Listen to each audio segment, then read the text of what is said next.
In this lecture, we find out the reduction formula for sinusoidal functions.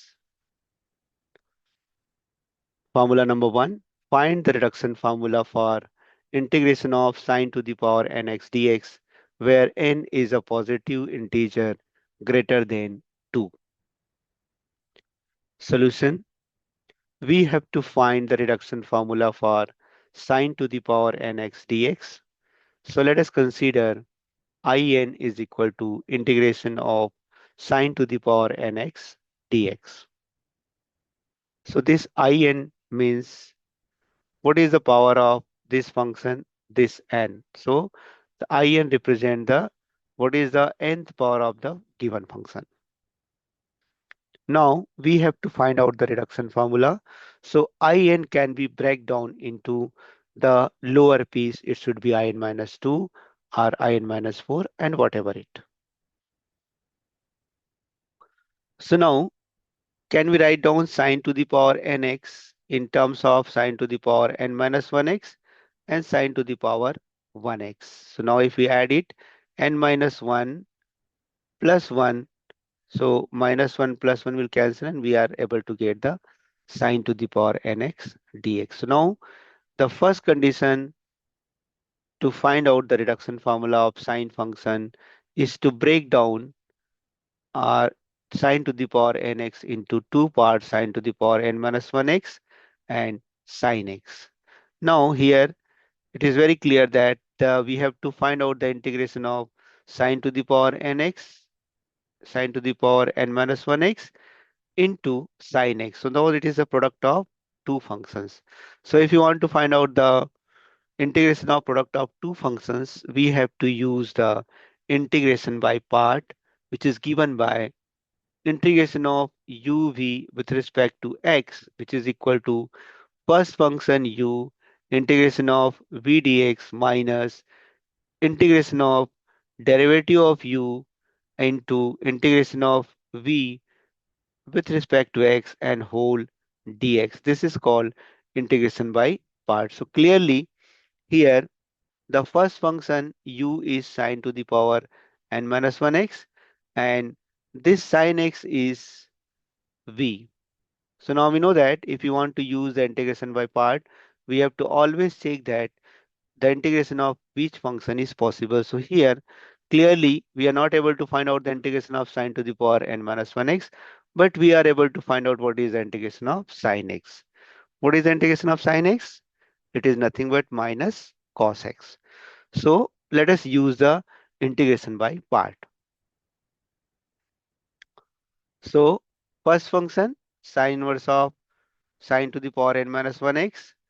Integration of sine x is minus cos x minus this minus derivative of sine to the power n minus 1 x, which is n minus 1 into sine to the power n minus 2 x, and again the derivative of sine x is cos x into integration of v dx. So what is v over here? It is sine x. So integration of sine x is minus cos x and whole integration. So here we are applying the integration by part. Let me again explain it. So first function, integration of sine x is minus cos x minus derivative of first function. So derivative of sine to the power n minus 1x is n minus 1 into sine to the power n minus 2x. Again derivative of sine x is cos x into derivative integration of vx means integration of sine x is minus cos x dx. Let us try to simplify it. So this can be written as minus sine to the power n minus 1x into cos x. The first part is over. Now let us take n minus 1 outside and this minus will become plus. So plus n minus 1 sine to the power n minus 2x and this cos x into cos x will become cos square x dx. Now since we know that what is the value of cos square x can be written as 1 minus sine square x. So here there is no change in the first term n minus 1 sine to the power n minus 2x and cos square x can be written as 1 minus sine square x. Now let us just open the bracket. So we have to multiply sine to the power n minus 2x with 1 and sine to the power n minus 2 x with respect to sine square x. So in is equal to minus sine to the power n minus 1x into cos x n minus 1 into integration of sine to the power n minus 2x into 1 minus cos square dx. Now let us just open the bracket in the second case. So minus sine to the power n minus 1x into cos x, no change in the first part. N minus 1 we have already taken outside. And now if we open the bracket, sine to the power n minus 2x into 1 is sine to the power n minus 2x and sine to the power n minus 2 n minus 2 plus 2. So this plus 2 and minus 2 will cancel. We have sine to the power nx dx. Again, let us simplify it. We are not changing anything in the first part. Minus sine to the power n minus 1x into cos x dx. So cos x only. So this is, we are just repeating this one. N minus 1. Now here we have to open the bracket. So n minus 2x into 1 dx, the first part.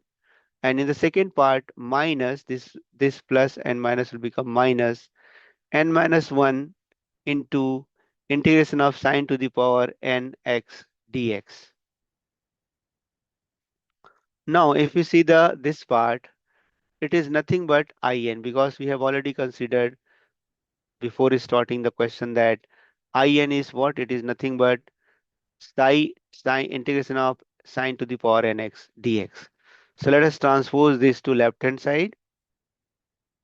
Minus sine to the power n minus 1x dx into cos x plus n minus 1. This can be written as in minus 2 and this can be written as n minus 1 into in. So this will be transposed to left hand side and we have in plus n minus 1 times of in, and here what is remaining? Minus sine to the power n minus 1x into cos x n minus 1 into I2.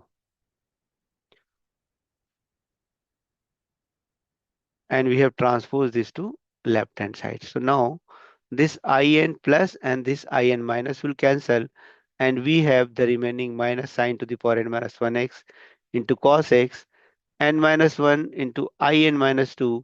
So, so we have only in minus 1 into in minus 2.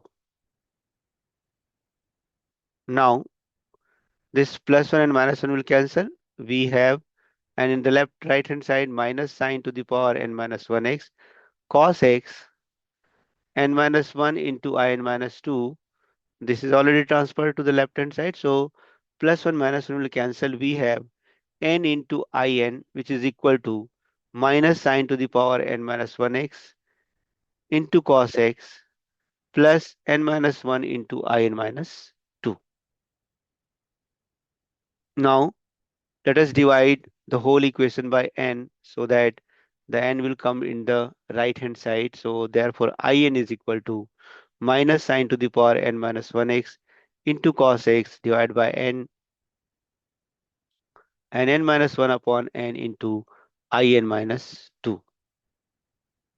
Therefore, the reduction formula of sine to the power nx dx, which is equal to minus sine n minus 1 n minus 1x into cos x divided by n plus n minus 1 upon n integration of sine to the power n minus 2x dx. So this is the reduction formula of sine to the power nx dx. Thank you.